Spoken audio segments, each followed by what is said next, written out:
Just want to give a quick update on the redevelopment efforts that are going on in the township right now as the Township Council looks to vote on a set of ordinances this evening, including a revised financial agreement.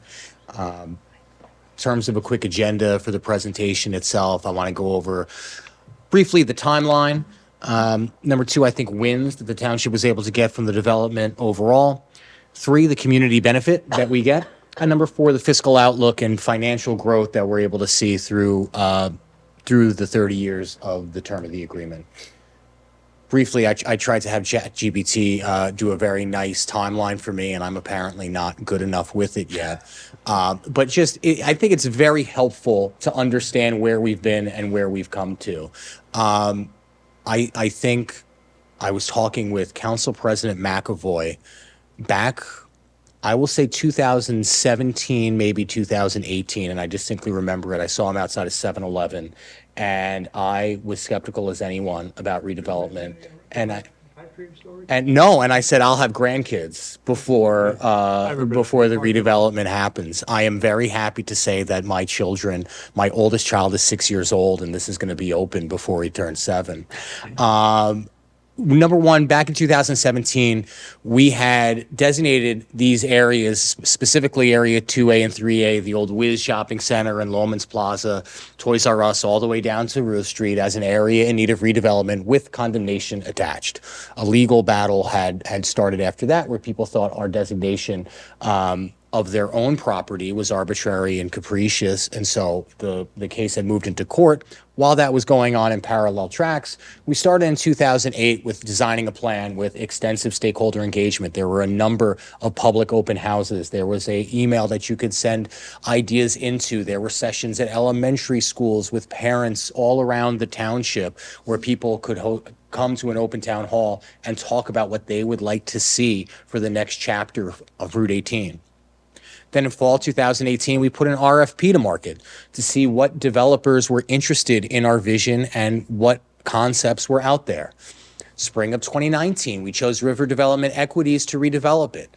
2020, now we're in February, where renderings were released for the first time. There was an original redevelopment agreement signed at that point, right before COVID. Then you'll see officially in December of 2020, Russo Development signed on as a sponsor, providing additional horsepower to the project, capital, and a track record of successful projects here in the New Jersey area. May 2021, we inked our initial financial agreement with them. In March of 2022, the legal case finally resolved. The township had the right to redevelop these properties. Starting immediately thereafter, land acquisition and remediation took place across the entire redevelopment area. November of 2024, shovels went in the ground, and we are now looking at spring to the summer of 2026 for phase 1 to open. That first building is going to be fully CO'd by that point. Key top lines I think everyone needs to know. Number one is the revised redevelopment agreement that is going to be voted on by the redevelopment agency reflects public engagement and their input on both the housing density and the type. The overall density of the site has decreased. We are moving from 1,260 units that were in the original concept and vision down to 765. Pretty big decrease. Of that 765, 547 of those units will be apartments. 219 of those units will be townhomes. We are subtracting apartments and introducing townhomes to the site plan. We also listen to feedback providing for a desire for a mix in ownership types. We'll now have for sale options in the redevelopment area in the form of townhomes. All 218 townhomes will be for sale units. When it comes to community benefits, we've increased the features and benefits to the entire community here. We have a land swap that allows for the potential for additional restaurant options, along with a concessionaire's license that can be used for the restaurants for liquor licenses. Anyone who opens a restaurant, and as part of this process, the redevelopment agency and the team working on these agreements talks to restaurateurs around the state, whether they have an interest in redeveloping in East Brunswick Brunswick or not, it helps us to understand the business plan, the markets, and the atmospherics that they're up against. The one piece of feedback that's always been given to us is it's very hard to have a successful restaurant that is not a chain if you do not have a liquor license. That is what keeps people there. That is what makes people want to go out to eat. They want to have a glass of wine or a drink with their dinner.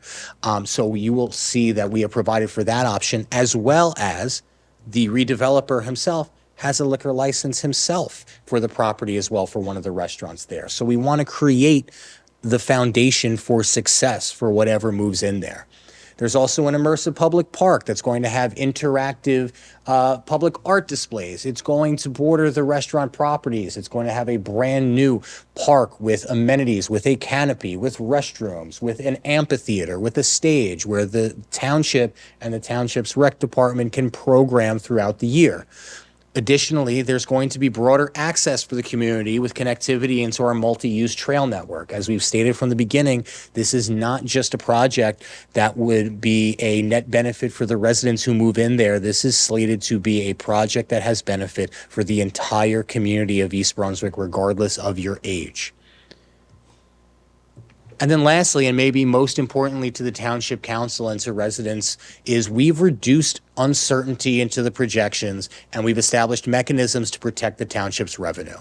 Overall, from the first redevelopment, for the first financial agreement for townhomes to this amendment that you will be voting on tonight, it would have given $30 million for the townhomes in the last way the financial agreement was worded.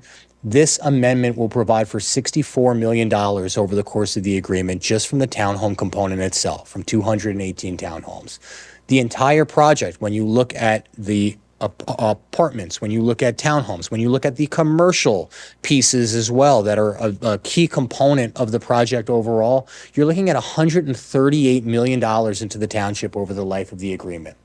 We've also introduced floors or minimums that are going to have to come to the township for the revenue created by the townhomes as well as the apartments.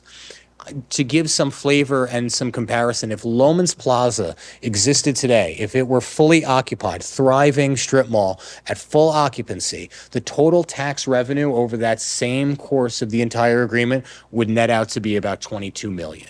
So you're taking a very underutilized asset to the township, one that was vacant for a number of years, bordering on decades, and now turning it into something that's a revenue generator. But it's not about the money. It's about preserving the character of the town and providing a net benefit for the people who live here and something that they can be proud of.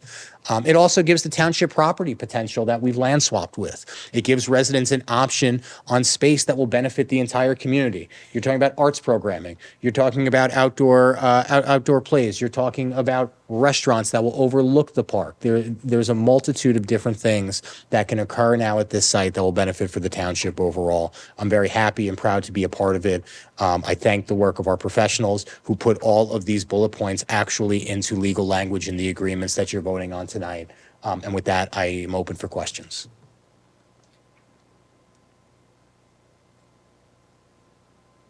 Thank you.